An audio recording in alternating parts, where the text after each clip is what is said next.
Good afternoon.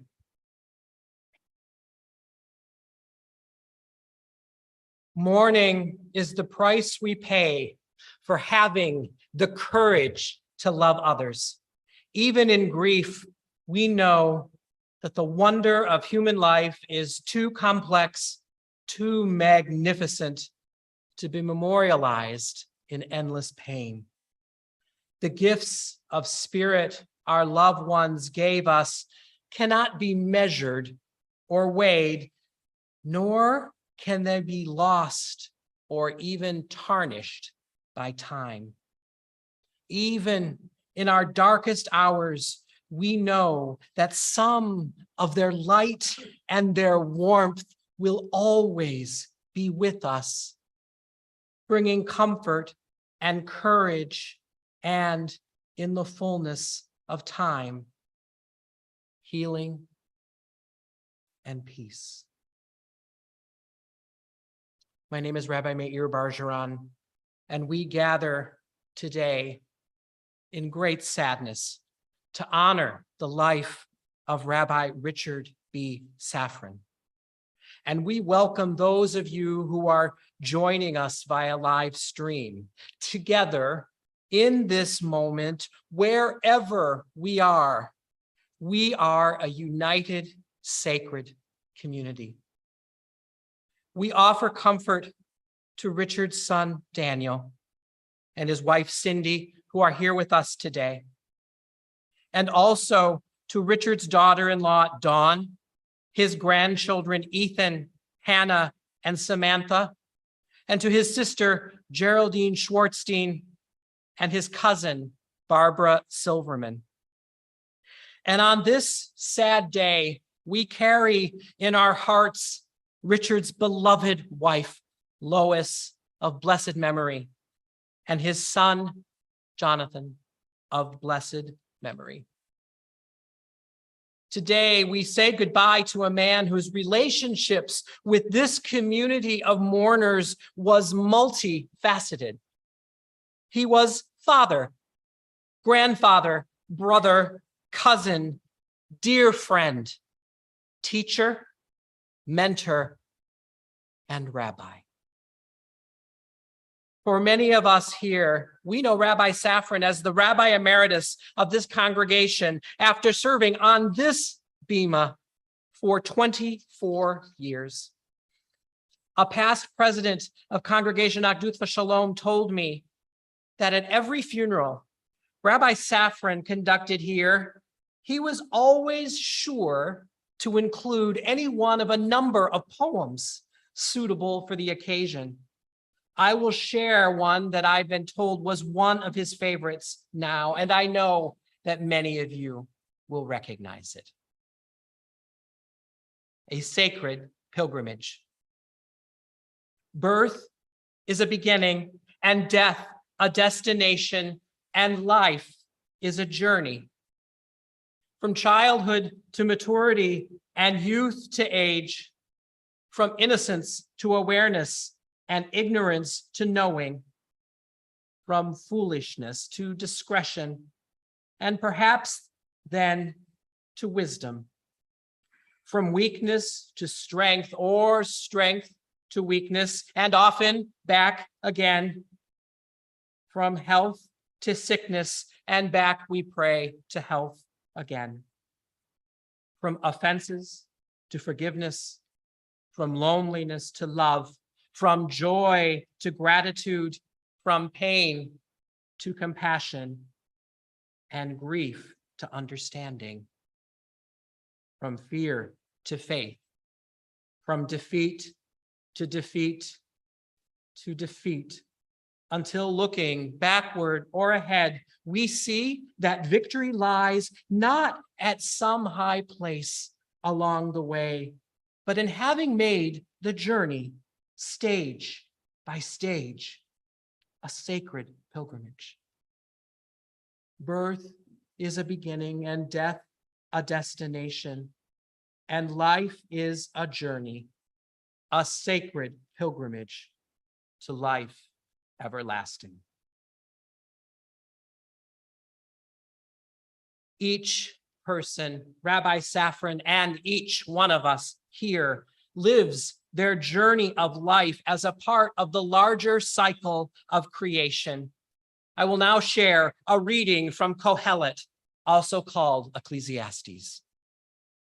There is a time for everything, a time for every experience under heaven, a time for being born and a time for dying, a time for planting and a time for uprooting the planted, a time for destroying and a time for healing, a time for tearing down and a time for building up, a time for weeping and a time for laughing, a time for wailing and a time for dancing, a time for throwing stones and a time for gathering stones, a time for embracing and a time for refraining from embraces, a time for seeking and a time for losing, a time for keeping and a time for discarding, a time for tearing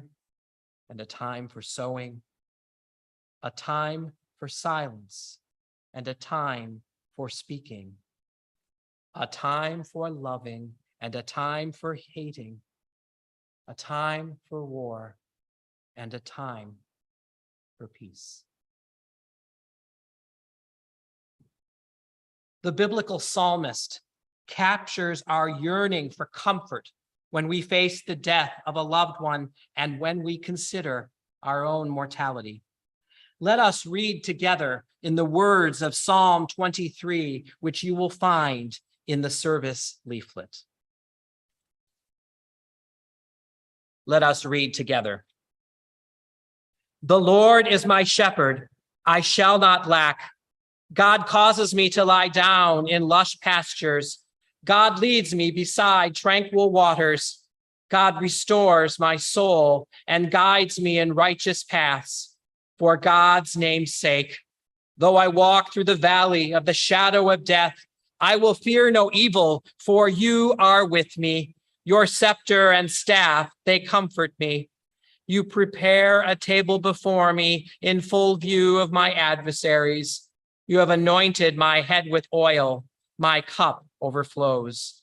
May only goodness and kindness pursue me all the days of my life, and I shall dwell in the house of the Lord for the length of days.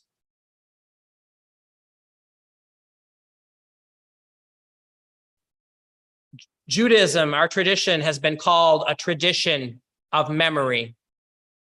Our psalms, our prayers, our liturgies all capture aspects of the Jewish experience, as does our Torah. On days like this one, as we celebrate the life of one we loved, our relationship with that person transitions from one that is physical to one that is a relationship of memory. And this afternoon, we will hear memories from two dear ones to Rabbi Safran. And I first would like to introduce Daniel Safran, son of Rabbi Safran, who will share his memories.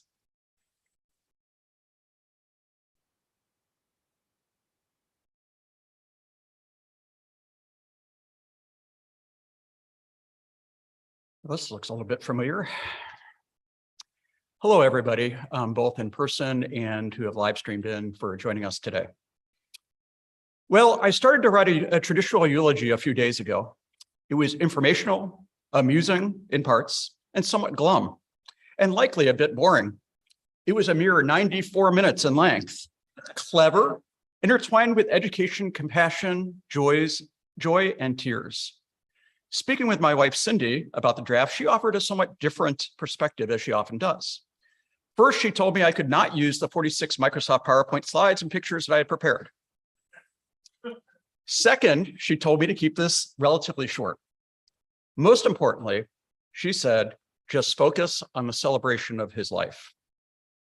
Like a dutiful husband who's been married for 30 years, of course I will comply, of course. You see, I always do as she asks.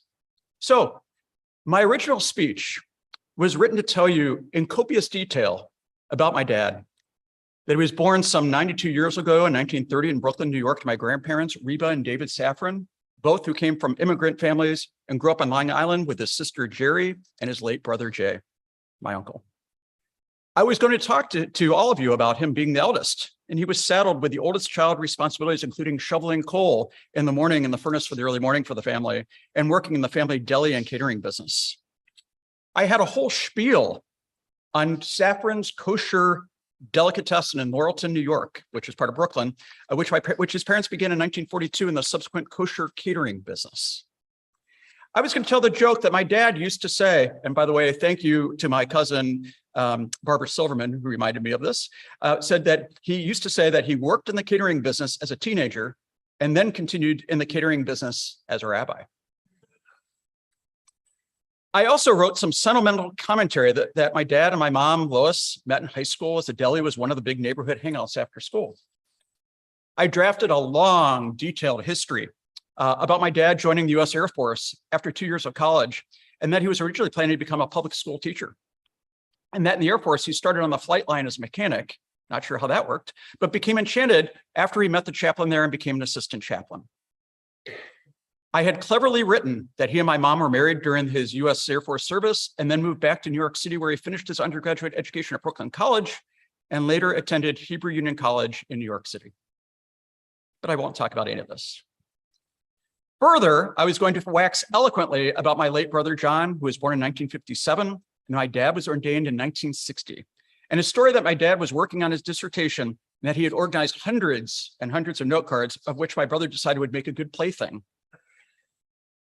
Last, I prepared an entire timeline of his rabbinical career.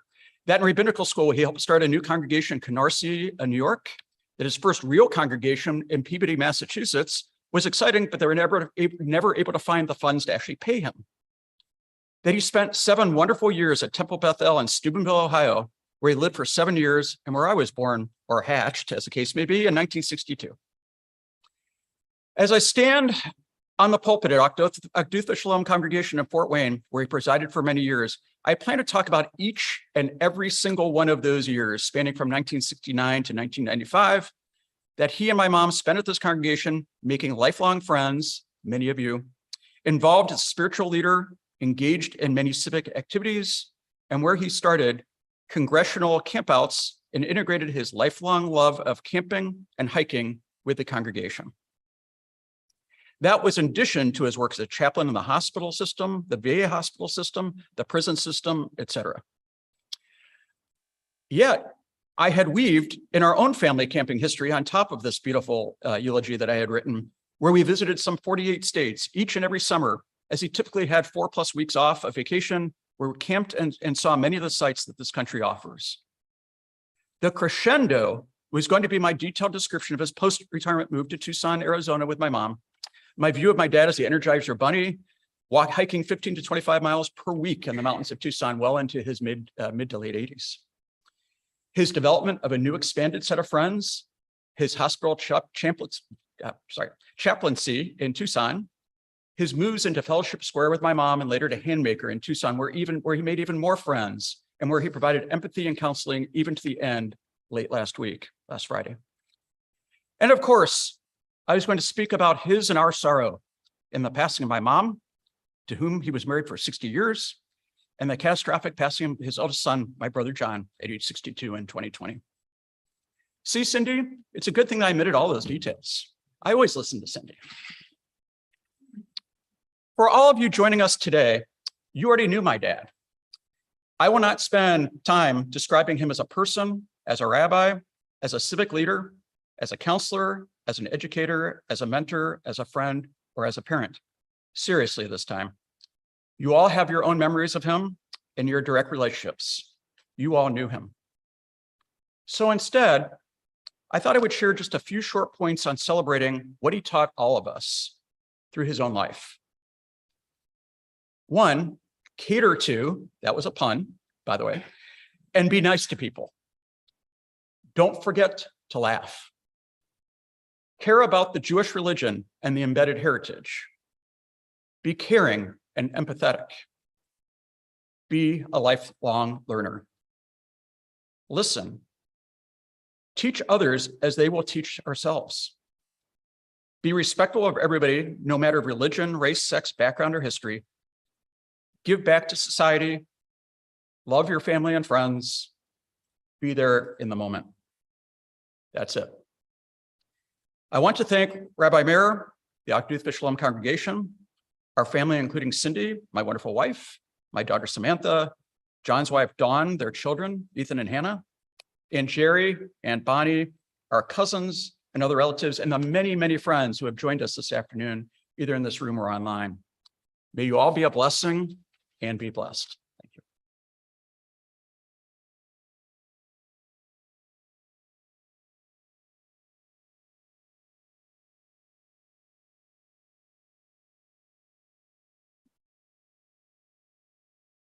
Thank you, Daniel, for not telling us those things about your father. It was beautiful. And now we will hear from Rabbi Jonathan Greenberg, a Ben Achdut V'Shalom, a son of this congregation and a friend of the Safran family.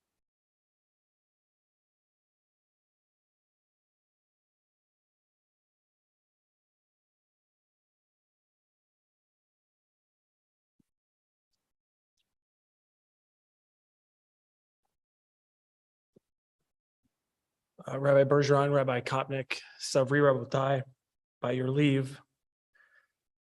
One of the first things that I learned at HUC was from Sam Joseph, and that was always bring Kleenex. And I'm really glad that he's not here because he would retroactively fail me for forgetting them. I'm thinking of Lois and John Safran today. Until loneliness and loss overtook him in the last few years, it was difficult for me to get Rabbi to talk about himself. Whenever I would try, he would deftly maneuver the conversation back to me. He wasn't trying to be mysterious or private. He was just selfless and passionately interested in the person in front of him, whether he'd known them as close friends for 50 years, like my family, or whether he'd known them as close friends for 50 seconds. Rabbi Safran never met a stranger, and he loved humans. I met Richard Safran on my birthday, not a birthday, the birthday. Other than mom and dad, and possibly my big brother Steve, he's the person I've known longest. A few months earlier, Rabbi had met my parents, also at the hospital where dad was having knee surgery. In those days before HIPAA, my dad had indicated on a form that he was Jewish, and the hospital called Rabbi to alert him that there was a Jew at St. Joe's. It's amazing to think about how the most profound, impactful events in our lives so often fly past us unrecognized and uncelebrated. What if St. Joe's staff hadn't called Rabbi that day? What if Rabbi hadn't rushed to perform the mitzvah of Bikur Cholim, visiting the sick, as he did so often and so well, and with such devotion and such skill? What if Rabbi hadn't kept asking questions until he discovered that my parents sing and my dad plays the guitar? What if he hadn't been innovative and creative enough to know that he could use that skill to make his congregation a place that still made regular use of the organ and choir a more modern place for younger families? What if he hadn't been that insightful? So by the time I was born a few months later, the Greenbergs and Safrans were already friends.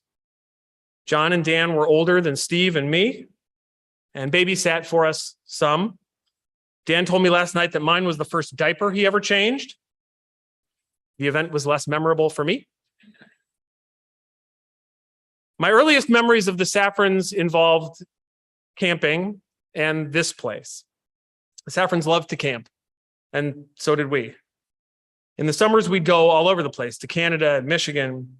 But on random weekends, we'd get away to Pokagon or Chain of Lakes. It allowed Rabbi and Lois to drive up on Friday afternoon and set up camp and then drive back and do Friday night services. One such weekend when the Safrans left camp for Fort Wayne, we decided to TP their camper. They returned late Friday night to find their camper festooned with toilet paper. And the next day, they said nothing. There was this eerie normalcy to the day. Greetings were exchanged, meals eaten, hikes taken, laughter and conversation. It wasn't until that night that we realized that the Safrans had taken their revenge by putting food under our camper. For those of you who are not regular campers, the idea there is that the raccoons will find it in the middle of the night and make a meal of it, but not until after they spend some time fighting with each other over who gets it. So if you've never heard raccoons fight, imagine professional wrestling, only undertaken by ravenous raccoons fighting over hot dogs. Incidentally, I was thinking on my walk in that having the entire casket like that with no Velcro on it is an awful waste of space. And then there was this place. After every service, Rabbi would walk up that aisle and over to that door and before any of us would get up, and he would stand there and make a receiving line, and we would all line up and shake hands on the way past. It's a high church clergy move. It was likely common in his time.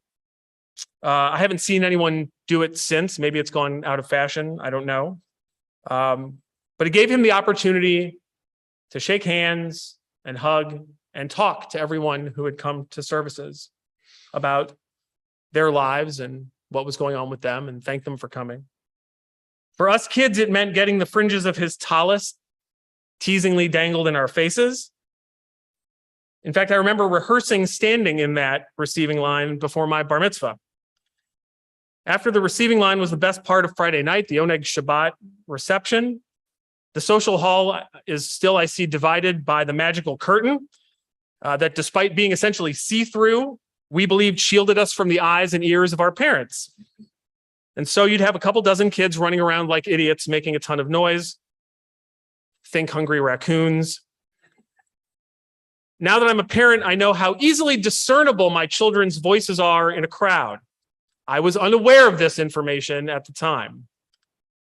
Lois Safran of blessed memory would often quiet me down by calling me over and offering me a cookie, which I think worked for some time. Rabbi handled our noise by, at least seemingly, not caring about the lapse in decorum. We were young Jews in synagogue where we belonged. It wasn't all camping in synagogue. There were holidays, Jewish and secular, spent together. Passover Seders at the Safrans are still the benchmark by which I judge whether or not I have celebrated the holiday. As I've gravitated to more traditional observances, the one connection I maintain is my love for the old CCAR Haggadah. I can still hear Rabbi reading my favorite passages. I can hear his voice when Rabbi Meir was reading Birth is a Beginning. I use that at every funeral I've ever done, and I try to say it the way he did, and I fail miserably every time. I always find myself doing a poor Richard Safran impersonation. And anytime I hear "Let my people go," I think of Rabbi yelling, "What?" when the song says, "Tell old Pharaoh." If you didn't come to congregational seders when Rabbi was leading them, you may not know what I'm talking about. But every year, tell old Pharaoh, "What?" As I grew up in this place, Rabbi became more of a teacher. Rabbi would reward us by being prepared for Hebrew school with ice cream, either in cups that he kept in the freezer in the kitchen, cups we all knew were there and would help ourselves to whenever we could, or by driving us to Atz's, which I'm pretty sure you can't do anymore. He and Ruth Morris of blessed memory prepared me for my bar mitzvah. Rabbi encouraged me to chant my haftarah, which I don't know if it was the first time it had been done here, but it was not common here at the time. His door was always open. When I would get questions from kids that I didn't know how to answer, and in the 80s in Fort Wayne, there were lots of kids with lots of questions. It's probably still true today, but maybe they were more forceful about it back then. He would help me not only answer them, but understand the answers. I was proud of my Judaism. He knew it. and he cultivated it. In 8th grade, I read Night by Elie Wiesel. There's a scene in the book you may remember where the inmates are arguing about God. Eliezer is still a believer, and some of the others are mocking him. Later, a young boy is hanged by the Nazis for taking extra food, and the inmates are forced to line up and walk past the body. One of the other inmates whispers to Eliezer, "There is your God up on the gallows." I struggled with that passage for years. I spoke to Rabbi about it a few times before ultimately deciding, as I don't know, a 14-year-old kid might do, that I didn't believe in God while still being angry at the God I claimed not to believe in. Rabbi, I now understand, reflecting God's love for me, was patient. He wasn't angry with me or disappointed in me. And then I got sick in the spring and summer of 1994. I had a stroke, and days later, I had my first of 3 heart surgeries. And I woke in recovery to find Rabbi Safran sitting next to me. And I knew when I saw him that I had made it, that I'd be okay. He leaned in and he said, "You and I met in this hospital the day you were born." And he prayed with me, over me. And he was so sincere, and it was so powerful. And it changed everything. And none of it would have been possible without the relationship we had, and he knew it. And he knew it all along. It's all about personal relationships. People wind up where they wind up. A rabbi's job is to accompany them and serve within a set of parameters. And that's important too. Rabbi didn't always say yes. He had boundaries. He had strong principles. During my second year in rabbinical school, I served a congregation in Greenville, Mississippi. Early in my tenure there, I got a letter from an inmate at a nearby prison. The young man claimed he was Jewish, and the prison refused to provide him with kosher food, and he asked for my help. And my first call was to Rabbi Safran. What do I do? What are my obligations? I'm pretty sure I also called Rabbi Kotnick to ask questions about that. Rabbi first reminded me that I was a student and that my primary responsibility was to prepare myself for my rabbinate. And that's how he phrased it, to prepare myself for my rabbinate, not the rabbinate, my rabbinate. He then reminded me that I was in Greenville to serve a congregation of Jews who needed me. What he didn't do is actually answer the question. As was so often the case, he simply made sure both of my feet were on the ground, pointed in the same direction, and then he trusted me to walk. I was Rabbi's first student to become a rabbi, but not the last. Rabbi Jen Gubitz and Rabbi Rachel Greengrass are daughters of this congregation and students of Rabbi Safran, and in the great tradition of rabbis and their disciples, he was so proud of them. It's hard to say goodbye. But in truth, we only say goodbye to the earthly Rabbi Safran today. His legacy lives on in the lives he touched, in the Torah he taught, and in the joyful life that he lived, in which my family and I count ourselves deeply blessed to have been able to share. Hashem natan v'Hashem lakach, Yishem Hashem mevarach. God has given, God has taken. Blessed be God's name.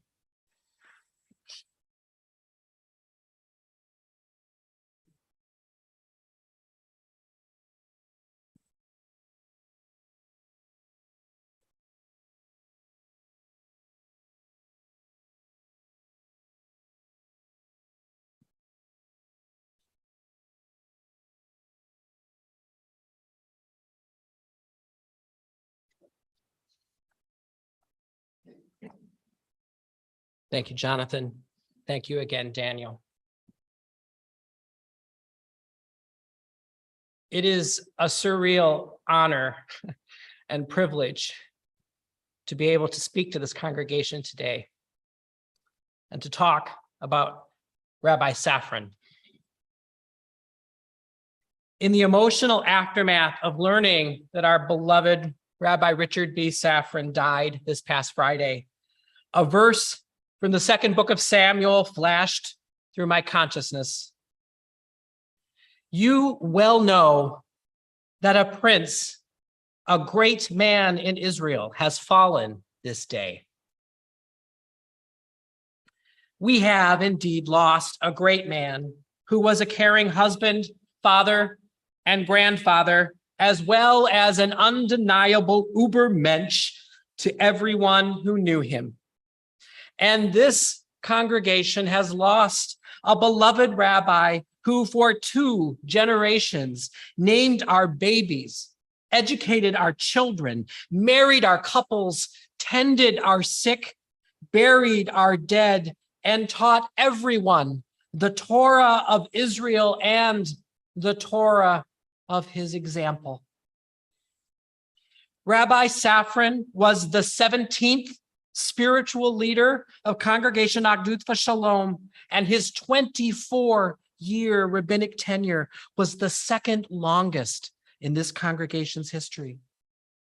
We are a historically minded congregation, and we look back with great pride and appreciation at his steadfast leadership over 2.5 decades that saw tremendous change in our world.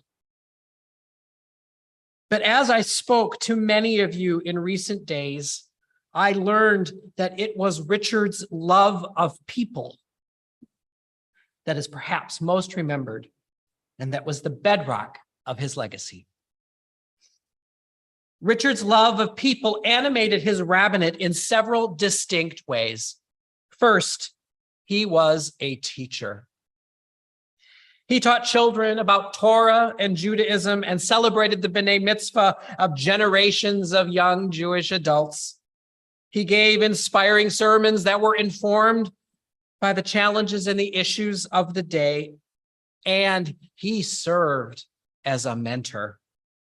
He saw the possibilities in the young people in his spiritual care and inspired them to pursue lives filled with Jewish meaning. Daniel told me this week that his father was especially proud of the legacy of Jewish leadership that he had inspired. From this congregation, Rabbi Safran's inspirational example and mentorship, as we've heard, supported the emergence of 3 rabbis, including, of course, Rabbi Jonathan Greenberg. Richard also inspired several congregants to become Jewish communal leaders, and through them, his Torah has been carried into the world, beyond the walls of this sanctuary, beyond the limits of Fort Wayne, into the world. He attracted rabbinical students to this temple, including my colleague and the 18th spiritual leader of this congregation and his immediate successor, Rabbi Sanford Kopnick, who is with us today. He described Richard's graciousness and kindness as attributes that allowed a very young and inexperienced rabbi to have the space to grow and to develop. Through a mix of encouragement and high expectations, Richard provided space for students and young professionals to learn by doing, by making mistakes and growing stronger from them, and by being a steadfast example of what the rabbinate could be. Through Richard's love of people, he was driven to bring them together. He was a community creator. This week, I learned about 2 ways that he built enduring connections within the larger Fort Wayne community and within this congregation. Several people have described to me ways that Richard was a force in this community. Rabbi Kopnick told me his relationships with the non-Jewish clergy were valued, important, and very helpful. He said, anywhere in the community I would go, everyone always asked about Rabbi Safran. He was a trusted friend to Bishop John Darcy of blessed memory, was honored by the Islamic Center, and always spoke up when the Jewish community needed a strong and reasoned voice in Fort Wayne. Past President Maureen Grinsfelder told me that these relationships were unusual at the time. She said that it is clear that Richard's warmth and desire for meaningful connection with other faith communities had a personal dimension. He and Bishop Darcy became friends, and the bishop was a frequent guest at Richard's and Lois's home. Richard also built strong community within this congregation. Perhaps his most notable effort in this regard were the famous annual camping trips.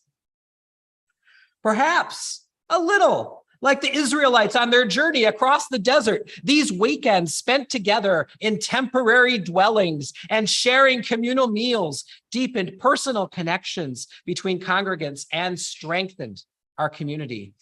These trips, so I hear, were the inspiration for many stories that I have heard retold by different people who were there. There is one that keeps coming up concerning a storm warning and a hasty relocation inside the shower building that is perhaps better saved for Shiva. It's a good one.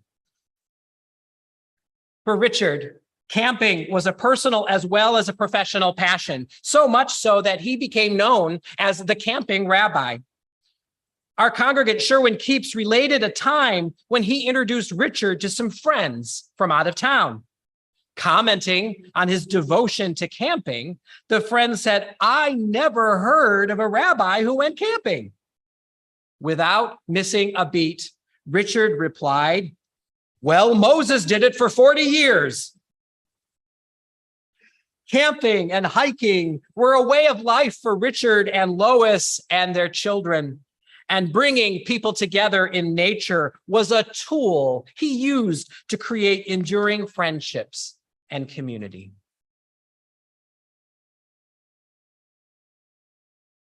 Richard understood that every human life is an expression of the divine, and he saw God's presence in everyone. As a rabbi, he found great joy in accompanying people and being with them in sacred moments. He told Maureen regarding his rabbinate, "What other job can you have where you are working with people from birth to death and observing all of those miracles?" He was deeply committed to the principle that humanity and God form a divine partnership to continue creating and repairing the world. Shortly after I arrived at Achdut V'Shalom in 2020, I received a phone call from Richard to congratulate me and to tell me wonderful things about this community. He and I spoke many times after that, and I found him warm, generous, funny, and helpful. A few weeks before Rosh Hashanah, in my first year in the pulpit, Richard called me to talk about an article that he had read in a national publication about climate change. The point of the article and the focus of his excitement about it was that the key natural resource of our planet's future will be human beings. Richard wanted to tell me that it will be the innate potential of our fellow human beings upon which we will rely, because each of us is an expression of the divine image. Richard spoke of God with a modest certainty that I find tremendously inspiring. In what perhaps were the last of his public remarks, given in an interview with an Arizona newspaper this past March, Richard offered us words of encouragement. Don't give up hope. No matter what is happening, there are wonderful people around. Look in their eyes and you will see God. Richard believed in us, in all of us, that we mattered, and that by coming together, we are stronger, more loving, and closer to God. Zecher Tzadik Livracha, May the memory of Rabbi Richard B. Safran be a blessing and a comfort and an inspiration to us all now and always. And let us say, Amen.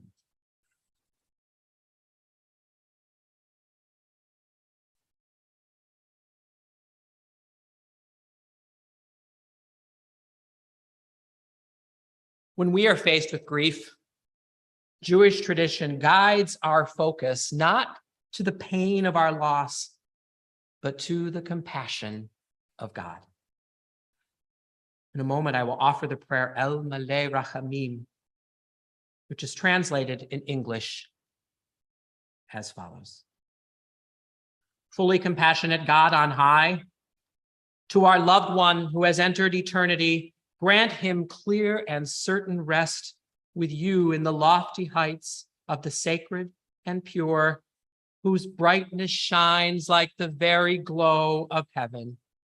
Source of mercy, forever enfold him in the embrace of your wings, secure his soul in eternity. Adonai, he is yours. May he rest in peace. Please rise as you are able.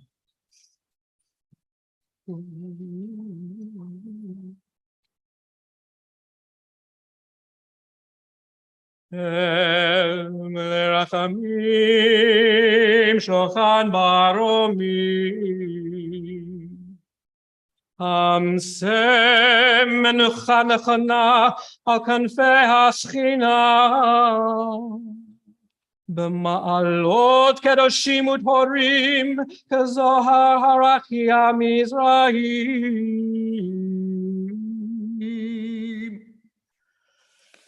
Et nishmat harav Ruven ben David berivcha shalach leomo. Ma'avur sherot butaracha ba'ad haskarat nishmata. Began Eden temenuchata lechaim ba'al harachamim. Yastirea besater kanfav leolamim. V'yitzror b'yitzror hachayim et nishmata.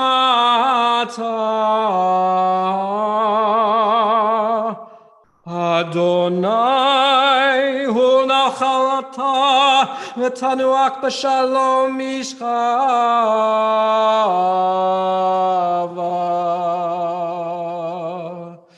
v'nomar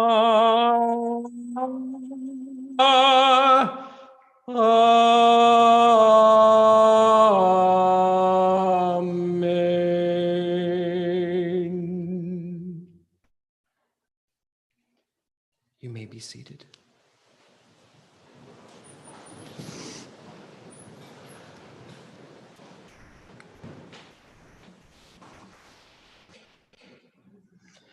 The psalmist has written, "Weeping may tarry into the night, but joy comes in the morning." O God, full of compassion, please send your comfort to those who grieve. Help them to dispel the sadness that accompanies the pain of loss and to find joy in the precious memories of Rabbi Richard Safran. May your love inspire them to focus on the love they had for Richard and that he had for them. Help them to face the future with courage, to treasure Richard's wonderful legacy. Sustain us in our faith, O God, even in this troubling time, as you have sustained our people in times of trouble and sorrow throughout the generations. Blessed are you, Adonai, who provides comfort to the brokenhearted. And together we say, Amen.